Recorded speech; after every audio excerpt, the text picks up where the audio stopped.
I'm concerned that they're going to say, hey, national emergency, turn in your silver. There's precedent for it. Franklin Roosevelt did it. There's a different reason for it this time. We're about to go to war. North Korea has sunk one of our ships in the Pacific. We don't have a silver stockpile. You got to turn in your silver. We need to have hoarders and speculators holding the country hostage, and we don't need them profiting from the country's misfortune. So we'll pay them a low rate, $2 an ounce, and they won't have to worry about paying capital gains tax. We'll excuse them for that. Now, I know I'm painting a real bleak picture, and it isn't what people want to hear.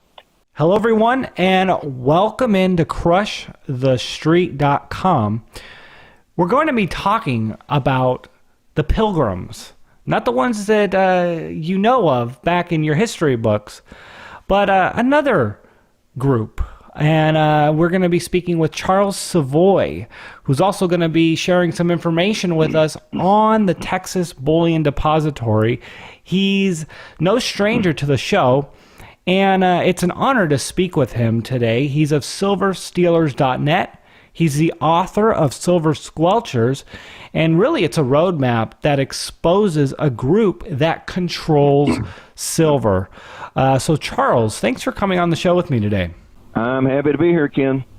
Sir, the Pilgrims, in its original sense, were explorers, pioneers in search of freedom. And the Pilgrims that we're going to be discussing today seem to have a much more nefarious motive. And as you've pointed out in your research, so if you would, for anyone who doesn't know, please just share some information on who these people are and what do they do. Well, Ken, actually, they do connect direct to the historical pilgrims that came from England in the early 1600s, and they formed Massachusetts Bay Colony, Plymouth Bay Colony, Connecticut Colony, et cetera, and, of course, the Dutch came over and founded New Netherland, which is New York State, and New Amsterdam, which became renamed as New York City in 1664. The Dutch and the British had a conflict, but at some point in the late 1600s, they reached a concordat, and the Dutch and the British are actually partners in globalism today. And this group called the Pilgrims Society in London, founded in 1902, and the Pilgrims of the U.S., founded in 1903, is it's a transatlantic alliance of big, old-line, rich people, and it's sponsored by the British royal family. And from my looking at this group, what I'm about to say might irritate some people, but I really don't see the Rockefellers or the Rothschilds on top of the heap. I see the royals on top of the heap. I've had to rethink my opinion on all this, and in the U.S., it's primarily wealthy Episcopalians with other groups like Jews being scapegoated as the leaders like George Soros when it's the Episcopalians. And in the 1770s, the Revolutionary War was going on, and the Church of England over here was getting a lot of heat for being a crown institution. They changed their name to Episcopal Church. So as the generations passed, well, coming down to the present day and on into the last century and all, they send their kids to Episcopal schools, private Episcopal schools, where they probably get lessons stealing corn from blind chickens. And then by the time they're ready to get into the financial system and posts and all the bullion banks and so forth, they snicker watching their financial victims ride a razor blade into a pool of smoking acid. Now, just about all USA presidents are descendants of King John I of England, and he's the one that presided over the signing of the Magna Carta in 1215.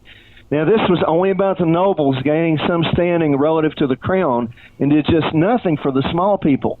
In fact, there's a group called the Baronial Order of the Magna Carta, run by Pilgrims Society members, descended from the nobles who met the king at Runnymede over 800 years past. And there we are. Just like the movie Braveheart showed the king running an influence network with nobles. So today, still in 2017, we have the Windsors, British royals, running this secret organization called the Pilgrims, with so many of the big rich, especially the longer established rich, in league with these royals. Now, I want to go through, barely a dozen and a half examples, and I'm going to try to be brief on some of them because I know our time is limited.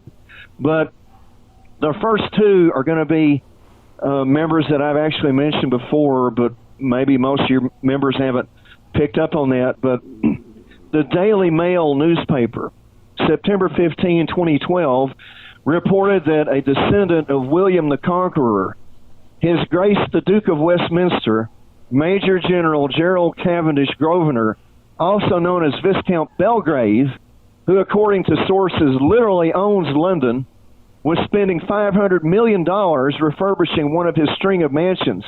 His wife, Natalia, descends from Tsar Nicholas I of Russia, whose wealth in modern terms is expressed north of $300 billion. The Duke owns skyscrapers and prime real estate in 70 cities around the world, including the Wells Fargo Tower in Los Angeles, which there's always Pilgrim Society members running Wells Fargo Bank. Okay, the Duke's antecedents and conniving USA Pilgrims members bought Tokyo, Japan real estate just after World War II and made 70,000% gains. This was the Pilgrim Society Inner Circle member who suddenly passed away last August at age 64 and busted hell wide open like Imhotep in the Mummy movie. That's my opinion, of course. His son, the 7th Duke, will seek to outdo his bully accomplishments, including drastic, near bone-breaking rent hikes gouged against tenants in Paris. Grosvenor's family was part of the founding of the Bank of England in 1694, and by 1782, they operated a large merchant vessel shipping opium into China and were paid in silver for their garbage drug. The Duke created the Wheat Sheaf Group, a giant in agribusiness and hydropower, which proposes to use soldier fly maggots and treated sewage to feed the world's commoners, while his warmongering kind sits on fur-covered chairs and feasts on caviar seasoned with saffron, the world's costliest spice. The Duke's ancestors had over 20 members of parliament in their ranks. Gerald Grosvenor, his organization deals in leases running up to 999 years. Yes, it is in size to the Trump organization what Texas is to Rhode Island. Forbes says Grosvenor Group owns huge swaths of land across the globe. The Duke was not Jewish. He was a member of the Protestant Anglican Church of England, and he did not secretly take bossing from Jesuits. Natalia Grosvenor had a great-grandfather who had 70 gold and diamond claims in South Africa that eventually merged into Cecil Rhodes' operation. Grosvenor stems from an old French word meaning master hunter. So here's a briefer one. Yeah, Charles, you're talking about these men deep in power, and let's talk a little bit about the implications of what they're doing now. Obviously you mentioned how they're involved and they're well positioned. Now, what are they doing in these positions that people should be concerned about? In May 1902, and people can find this online if they want to look for it a little bit, a magazine called the Review of Reviews, May 1902, published a little deal about the life, ambitions of Cecil Rhodes, and they didn't mention the Pilgrims organization, but there was no other group founded at the time that comes close. In fact, the month after this article came out, they founded the Pilgrims of Great Britain in London. So they're talking about this group here, and they're talking about the seizure of the wealth necessary. They use government power to prevent capital formation outside of their influence circles. And they called it a secret society, gradually absorbing the wealth of the world. He talked about forming the Rhodes Scholars, and he says, I am on the lookout for those who will do the governing of the nations in the years that are to come. Well, the Rhodes Scholars is a publicly visible subsidiary of this Pilgrim Society, and of course Bill Clinton was a Rhodes Scholar. So as the years pass in this country, you notice that Previous, it was that the man could support the household. Today, it takes, for most people, 2 incomes to support a household, and yet more and more people are forced into serf communities called apartment complexes, and they never get any equity, see? So this group is about absorbing wealth, seizing wealth, lowering people's living standards, and they have all manner of means of doing it. Wow. Well, Charles, if you wouldn't mind, maybe give an example or two as to what they're doing, and maybe start off with precious metals. Let's get into silver here. Okay, if you want to touch on some of these other personalities, I'm going to weave silver into the tapestry here. Of course, Gerald Cavendish Grosvenor's ancestors were silver stealers out of China with opium, so we're on silver already. One of the other members I knew about previous to acquiring a number of recent lists, I've spent several $1,000s, okay, with a contact in the Netherlands who's a good researcher, and he goes over to London occasionally, and I have to pay the transit fares because he's not especially prosperous, but he's got into some City of London archives, which is almost a miracle. But anyway, that's how I got updated lists. But one of the other people I've already mentioned was Paul Mellon, Mellon. Now, his father was a Treasury Secretary in the 1920s, and he cheated U.S. silver producers out of $14 million. The details on that are in the Silver Stealers documentary. A biographer named William Hoffman noted of Paul Mellon that he controls thousands of companies. Seemingly a big exaggeration. However, his father was said by a congressional source to have illegally acquired more property than any other person on earth. He was known heavy holder of over 300 corporations, and today the Bank of New York Mellon represents $32 trillion of assets. That's not billion, that's trillion. Wow. Another Mellon has moved into Bitcoin in a big way, probably to engineer price collapses to shear the sheep, as they're always out to prevent capital formation outside of their circles. Wow. That's some serious implications right there, to talk about Bitcoin and then to kind of draw the relationships to what we've seen in the precious metals market. See, Ken, I put out something called Pilgrims Society Takeover of Bitcoin, and you can find it at Google. It got a fair amount of interest, but to be totally honest with you, there's a lot of websites and well-known figures that don't want anything to do with this research because, see, the situation we're facing is it's not a bunch of banks and government entities like Federal Reserve and Treasury where this is coming from. It's coming from by invitation only membership organizations, and this one is at the top of the heap. They still don't voluntarily release membership lists to non-members. Bilderberg's been doing that for, over 40 years now. And the trilaterals, they started out without, and people say, oh, the skull and bones, they're at the top of the heap. No, they're not. Because, for example, the Harvard University endowment is about $15 billion bigger than Yale. And then people get into skull and bones at age 18 to 21, but people that get the reins of power handed to them are generally over age 50 because their fathers are still holding the reins of power as long as they can hold on. Look at David Rockefeller. He didn't want to die, right? Sure. Well, what if, say, the only people that get into bones are people that attend Yale? But what if somebody goes out west and collects a string of mines and they get a fortune together that's bigger than anybody in skull and bones? So they're not a bonesman because they didn't attend Yale. Mm-hmm. The Pilgrims cover any university you want to talk about.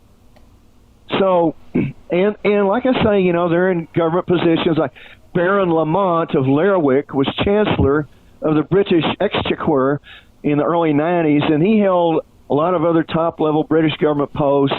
Before entering Parliament, he was with Rothschild & Sons and Rothschild Asset Management. He's still involved with hedge funds, commodity funds, investment trusts, real estate, British Romanian Chamber of Commerce. He chairs the British-Iranian Chamber of Commerce. I don't know what business they're going to do until after World War III, maybe. He's part of an English-speaking union tour that they're out to promote English as the world language. And he's a treaty negotiator for England, and he is involved in meetings regarding the world's financial and monetary system.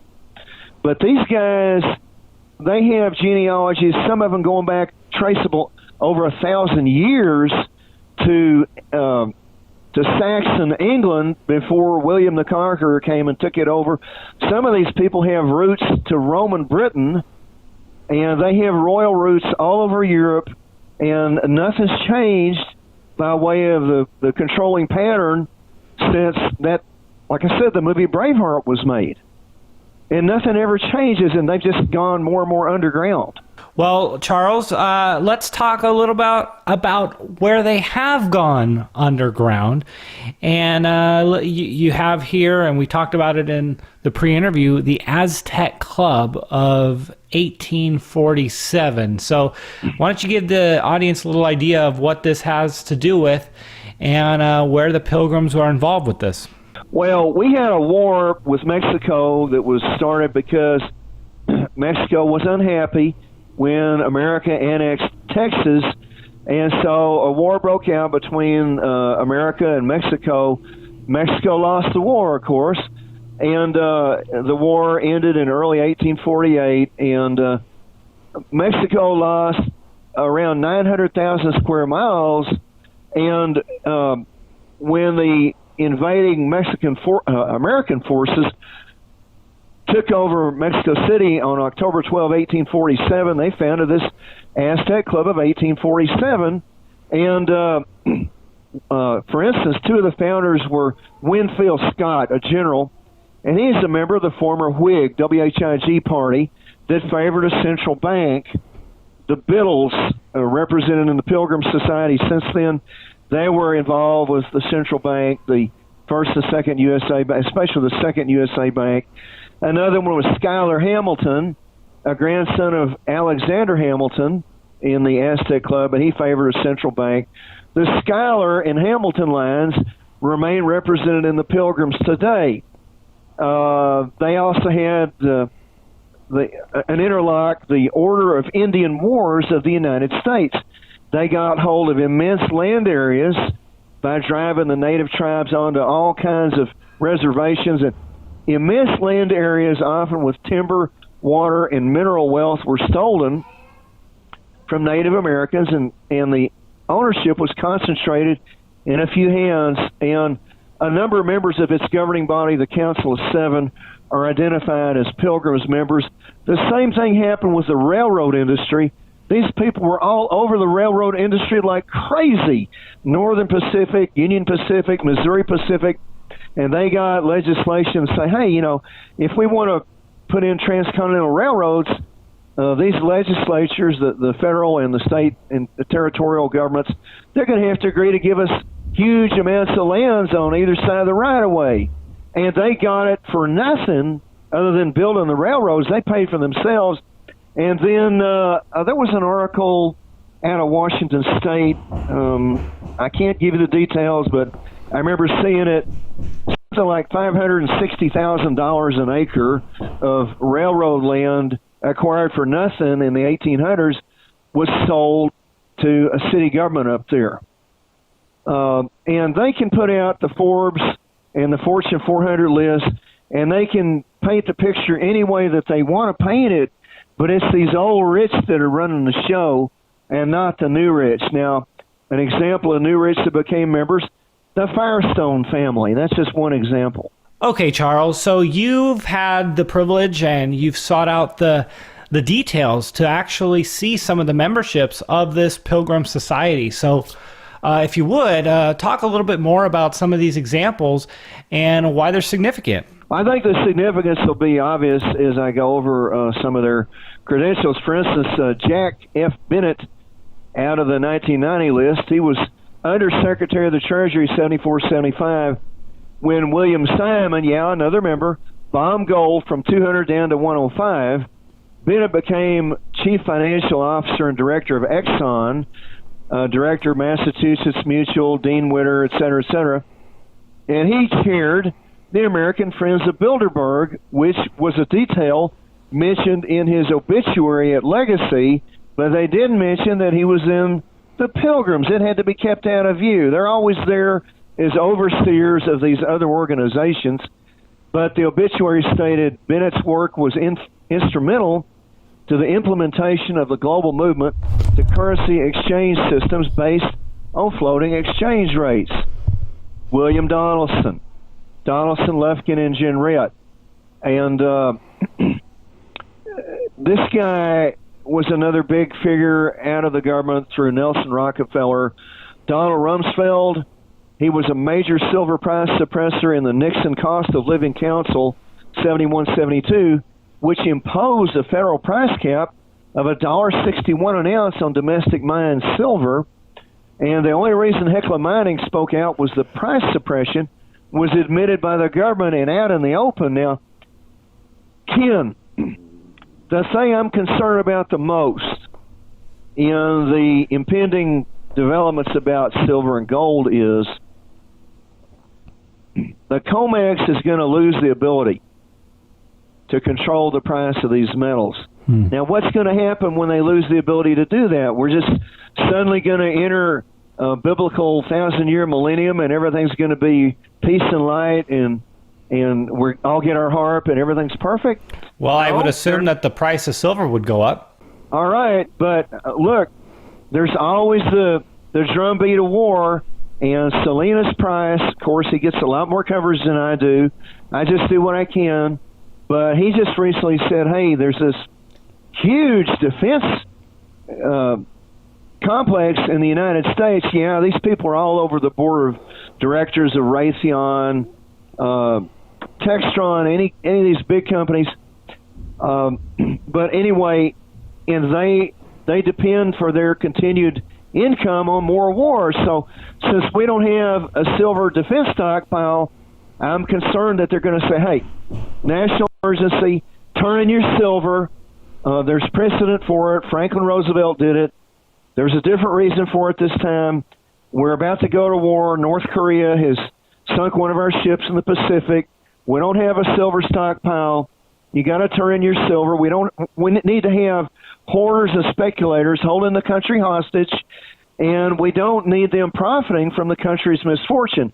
So we'll pay them a low rate, $2 an ounce, and they won't have to worry about paying capital gains tax. We'll excuse them for that.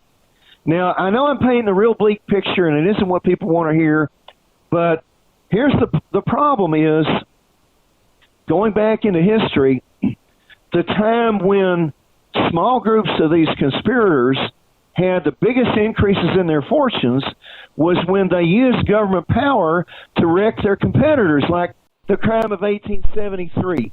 Everybody whose money was silver was wrecked. And people who had their money in gold, their wealth bounded forward by an order of a number of times. And huge tracts of land were lost to these thieves. Same thing happened in the Great Depression, which that was another attack on silver. It wasn't caused by the crash of 29. So here's my plan, Ken, for preventing a silver nationalization from happening. To spread the word that this Pilgrims Society is conspiring to use the government, and yes, Trump, to put out executive orders saying, hey, we've had our ship hit by China or Korea, whatever, and it's sunk, and we got to have silver.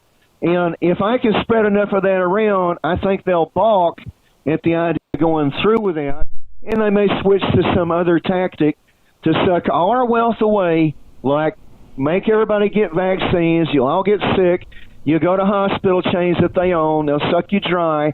Now, Trump says he wants to be cautious about vaccines. Well, look, he can do something good with a bad objective, like to reindustrialize the USA for war power so that we can help his British partners to win another war.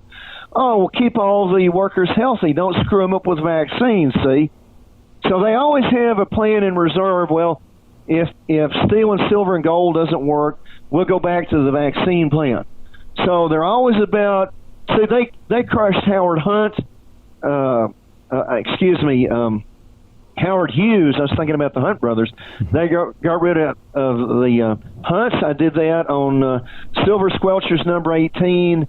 18,187 words of details on how Pilgrim's members crushed the Hunt Arab silver play. And so these people, it just goes on and on. Okay, we're talking about Rumsfeld.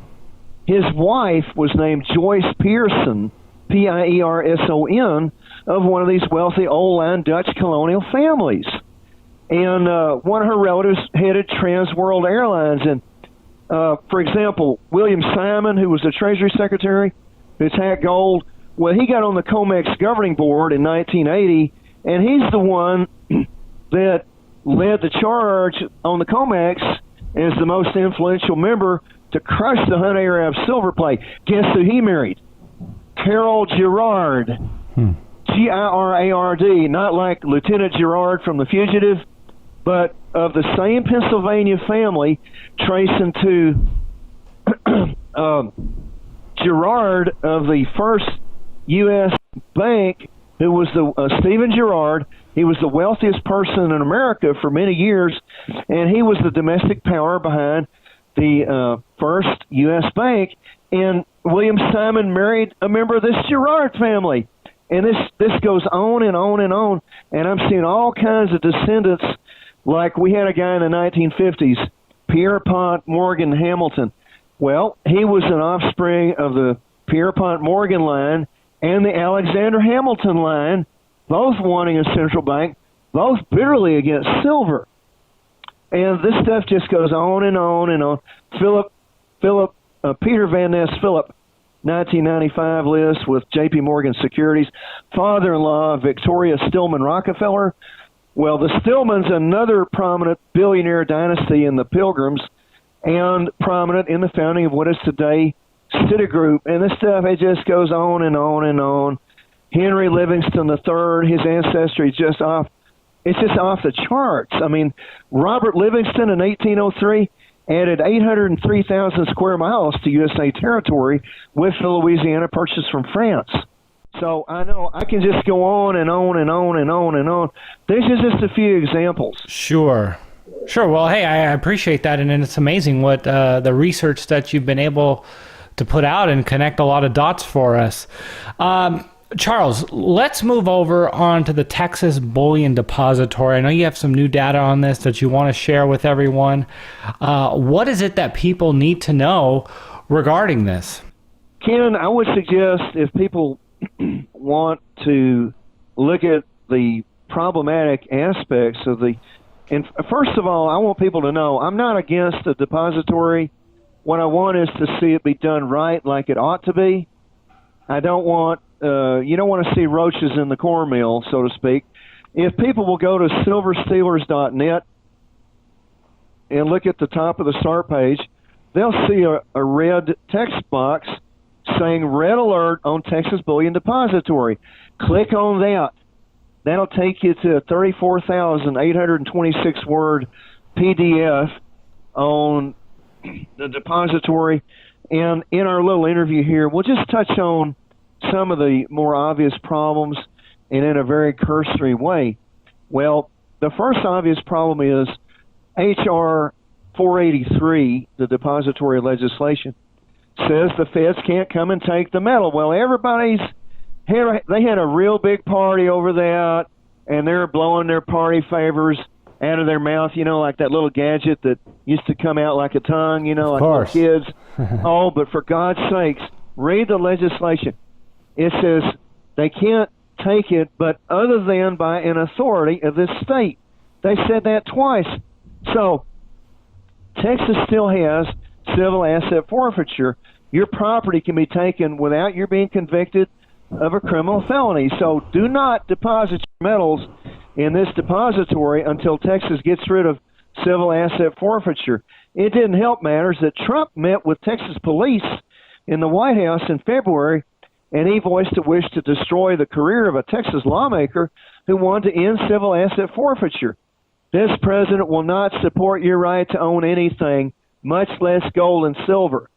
Now, in 2013, a man named James Leonard was stopped for a traffic violation on what police say is a well-known drug highway in Texas. During the stop, they found a safe in the trunk of the car. They found $201,000 in the safe and a bill of sale for a home in Pennsylvania, which belonged to Lisa Leonard, his mother. Well, police grabbed the money, claiming, without proving it in criminal court, that it was related to a drug sale. Well, now Lisa Leonard is suing, arguing that police violated her due process. So recently, the U.S. Supreme Court declined to hear her case. Now, ironically, I find this woman claims to be an IRS agent. Well, that may be poetic justice, but it's still a bad principle for everybody else, because civil asset forfeiture is a witch hunt that you're accused by itself. Just being accused means you're guilty. So if you're not in law enforcement, oh, that's a felony right there, blah, blah, blah. So we hear bellowing proudly, only drug dealers carry cash. What's next? Only drug dealers and terrorists use gold and silver? The depository bill makes that prospect dimmer. However, the environment in which this depository is being created is still bad, with civil asset forfeiture on the scene. Horrible evil is done in the name of doing good. But if metals accounts in the Texas depository start being seized by civil asset forfeiture, word would get around and no more accounts would come in from Texas or anywhere else. It does appear, however, that many tax consumers would rather perpetually dine on hog vomit rather than respect private property. Now, we have some legislatures here trying to rescind civil asset forfeiture, and they get accused of trying to help the drug trade. Well, that's nonsense. And we may wonder if they're going to be retaliated. Well, Ken, I moved all my metal over to a place in New Mexico late last summer. Okay, let's just say it's somewhere between the mountain and the desert. Like I told somebody on the coast, he said, somebody asked him, where do you keep your gold and silver? He says, well, somewhere between the ocean and the sea. Okay, it's nobody's business where you keep your metal.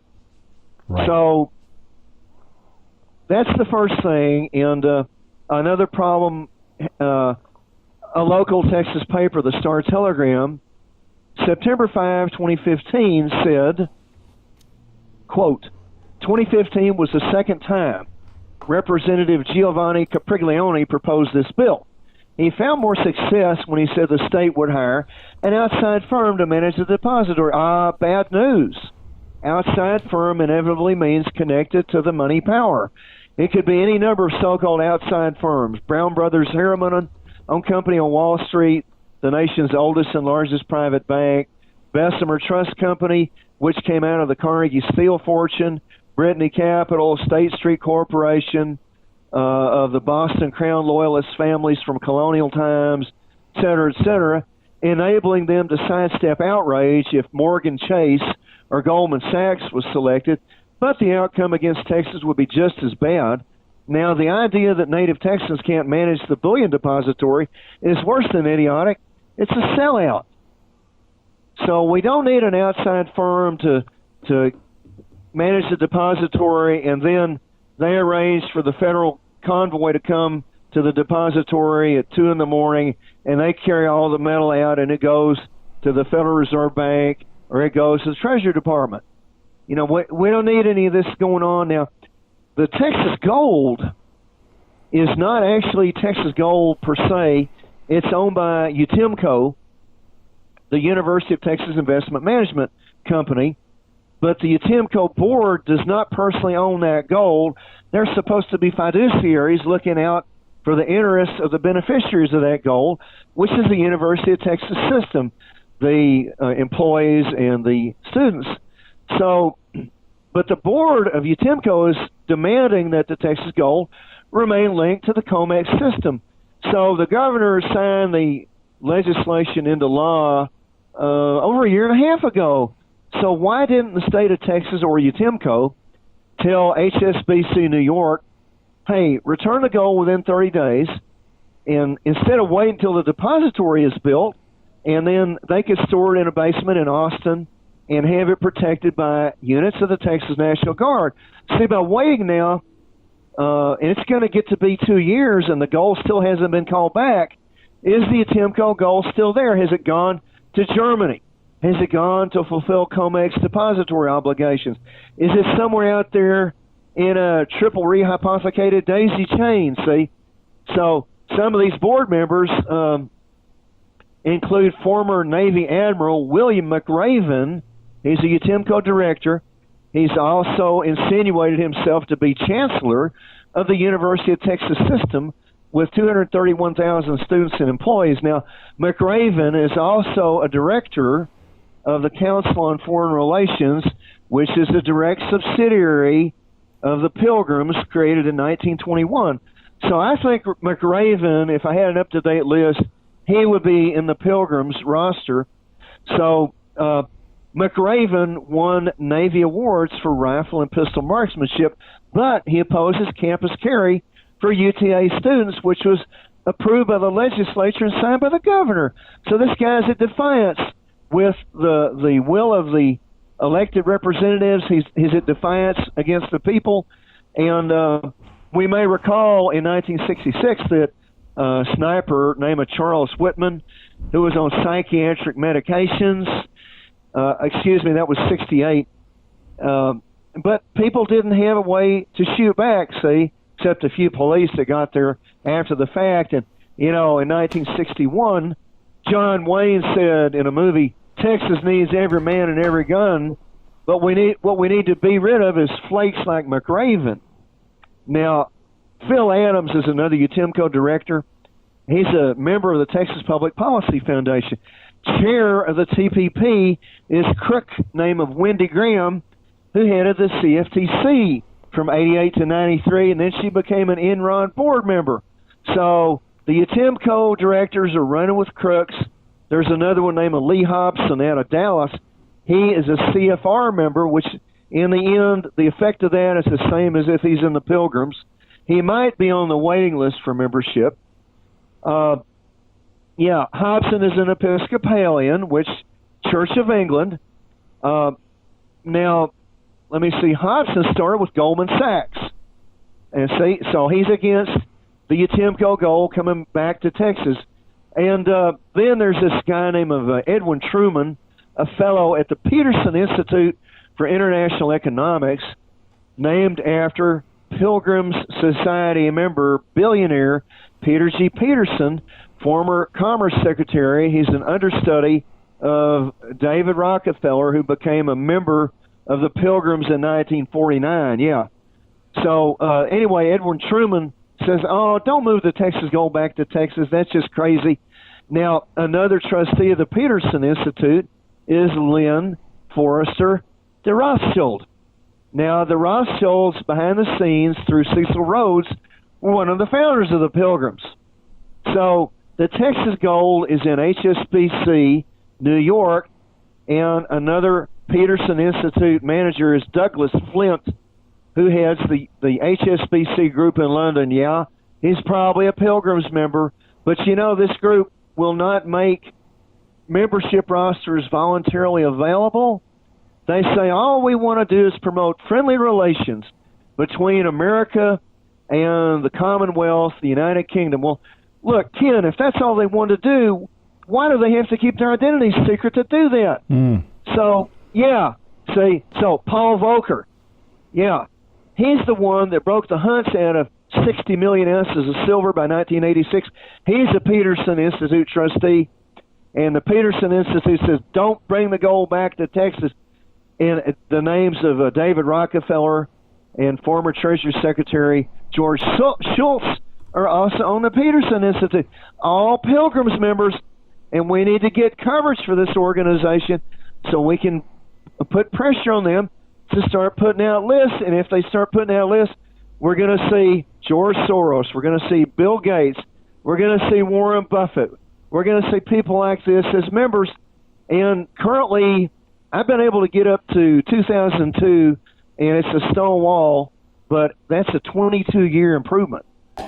Well, you're out there on the front lines really digging through information that is not widely known and not widely understood at that matter.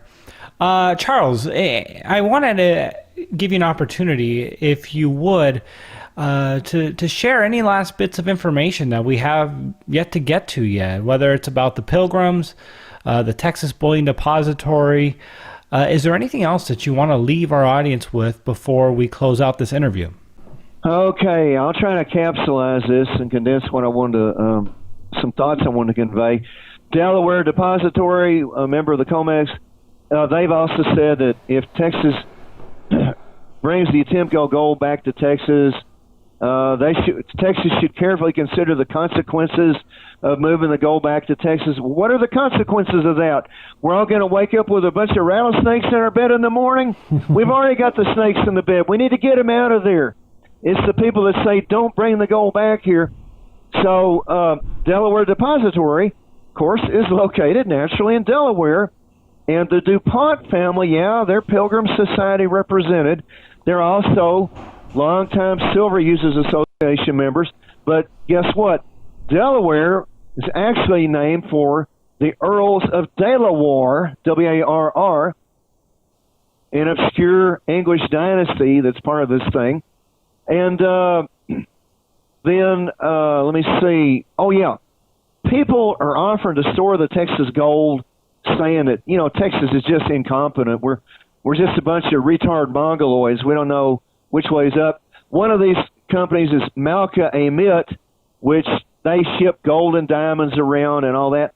Well, Malka Amit, Switzerland, took a pink diamond into storage some years ago from a South African dealer, and then the South African dealer notified him he wanted to take the diamond out, and they says, oh, so-and-so signed it out, and you agreed to let him have it. He says, the hell I did. So this is in the Swiss courts right now, and no, so Malka Amit, being chiselers, they're saying the diamond isn't worth $50 million like the dealer says. It's only worth $5 million. So this is one of the companies that wants to store the Texas gold. Another one is Dillon Gage, based in Dallas. Now, I get Dillon Gage silver through a local dealer, and the silver's perfect. It's good silver.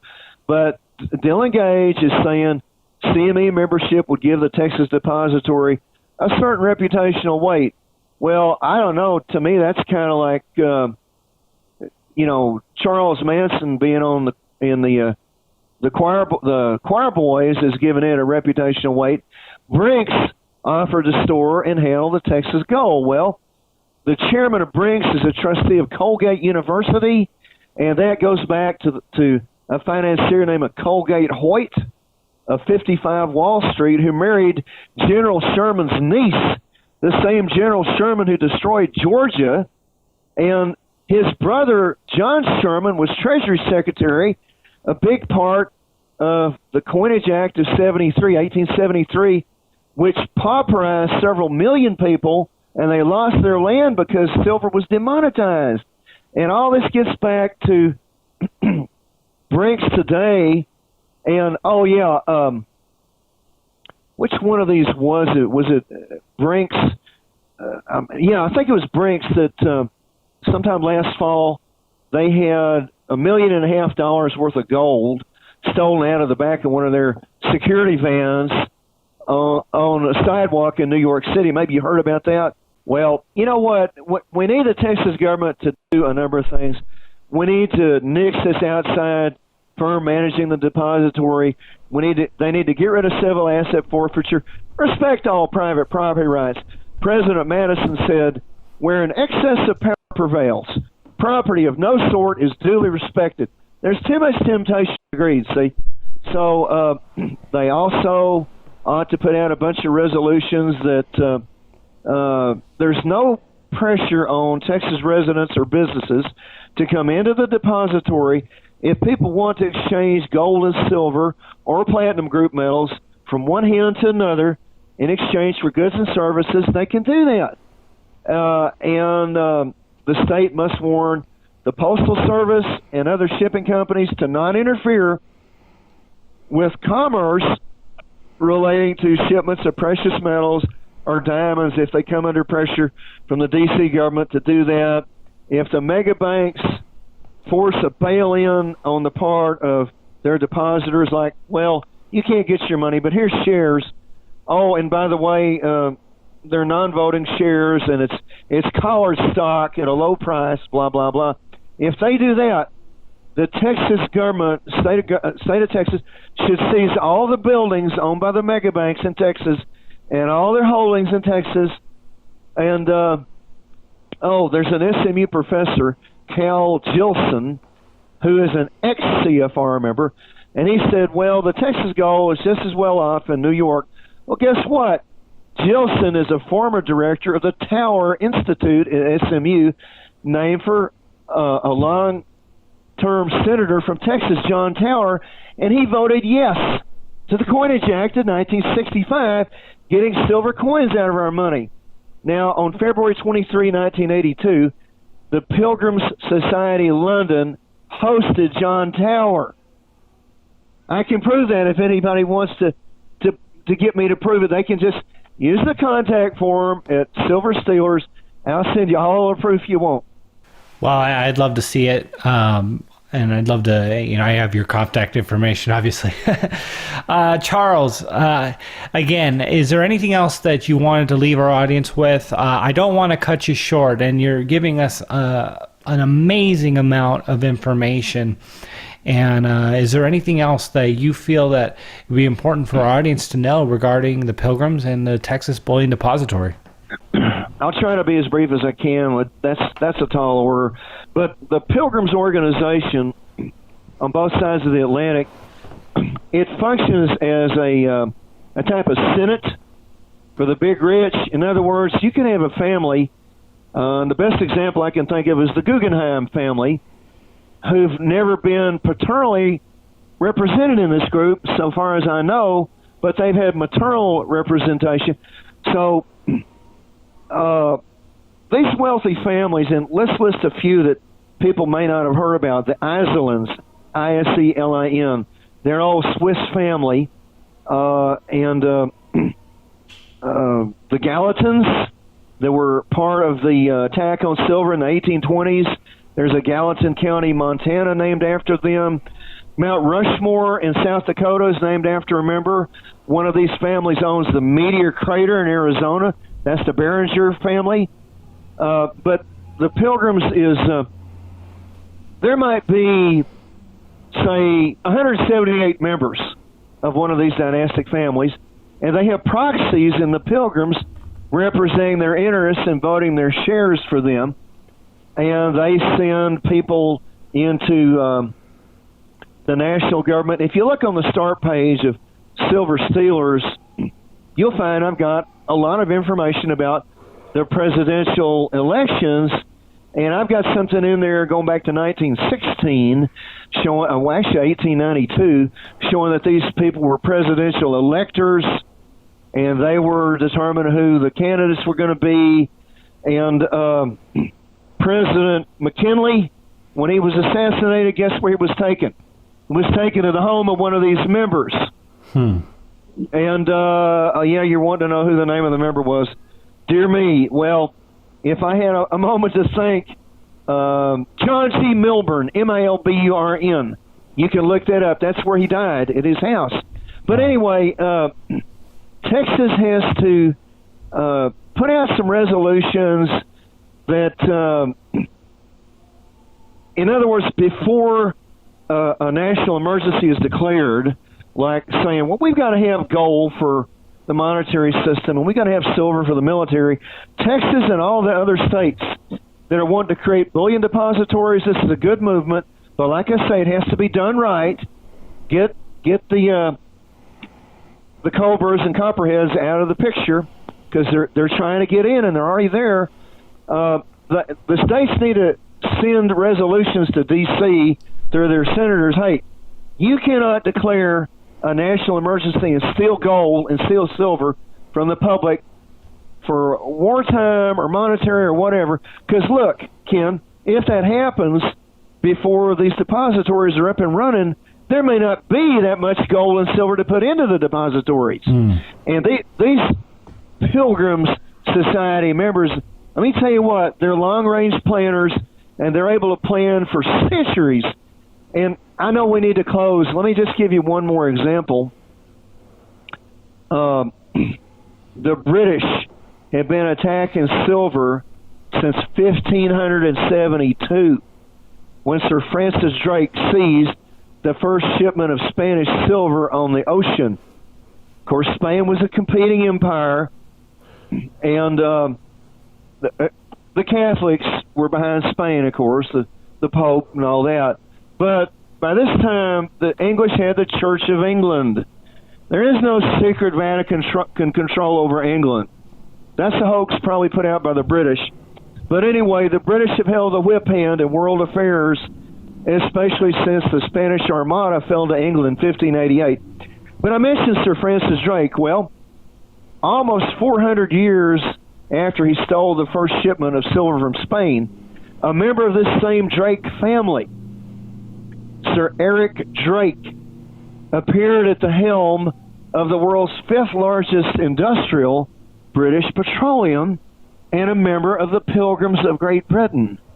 Wow. Well, Charles, you've certainly showered us with nuggets of wisdom today, and a lot of stuff that I think, people should definitely look into and see for themselves if this is lining up.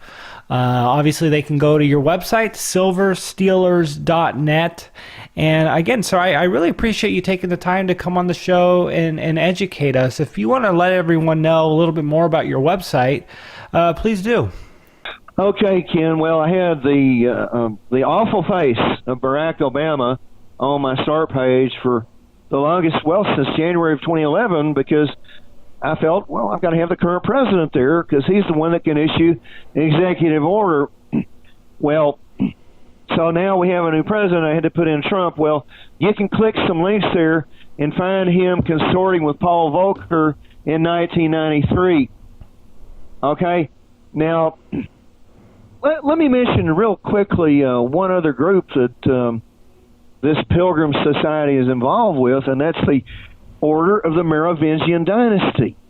It was a dynasty that ruled France from the mid-400s, 400 years on, for around another 150 years, and not coincidentally, from the time that they took over France, that was the time when in AD 451, there was a huge turning point in European history. That was when a Roman coalition under Flavius Aetius barely won a victory over the hordes of Attila the Hun. Over 140,000 battle casualties ensued in a conflict lasting over 3 days. The defeat of the Huns caused a shift in world power.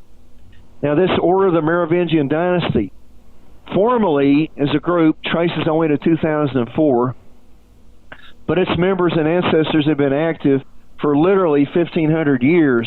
Charles Neuhauser, a big investment figure, runs this one, and he's a Pilgrim's member profiled in silver squelchers. Now, they have the Order of the Crown of Charlemagne, too, who's known as the father of Western civilization. They're running this group. All right, sir. Again, thanks so much for coming on the show with me. And, everyone, if you want to learn more about this, visit the website. And I'm sure you'll be blown away by the information. I know I am. Charles Savoy, thanks for joining me today. And Ken, everything at my websites is always a free read, always.